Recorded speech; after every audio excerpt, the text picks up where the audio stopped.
Rentetan teror terjadi di Mapores Jeneponto, Jalan Pelita Empuang, Jeneponto, Sulawesi Selatan oleh orang tidak dikenal pada Kamis 27 April 2023 sekitar pukul 2 waktu Indonesia Tengah. Teror yang terjadi di Mapores Jeneponto mengakibatkan sejumlah kaca ruangan pecah dan rusak.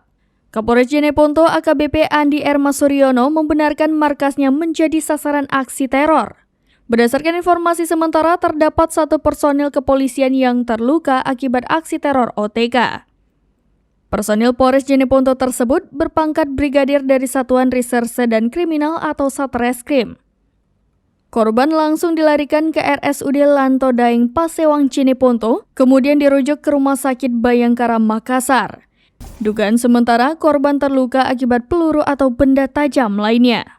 Kini, Mapores Jeneponto dijaga ketat setelah aksi penyerangan yang dilakukan OTK.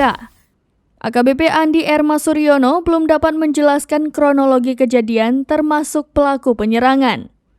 2 hari sebelumnya, mobil pengendali massa milik Polres Jeneponto dicuri dan dibakar pada Selasa 25 April 2023 sekitar pukul 4:30 waktu Indonesia Tengah.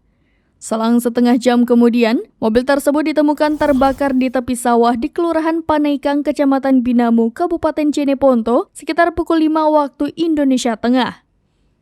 AKBP Andi R. Masuryono mengungkapkan petugas masih memeriksa sejumlah saksi untuk mengungkap pelaku pembakaran mobil Dalmas milik Polres Jeneponto. Demikian informasi terkini Syeda Rolon, saksikan terus berita lainnya di kanal YouTube Serambi News, website dan Facebook serambinews.com.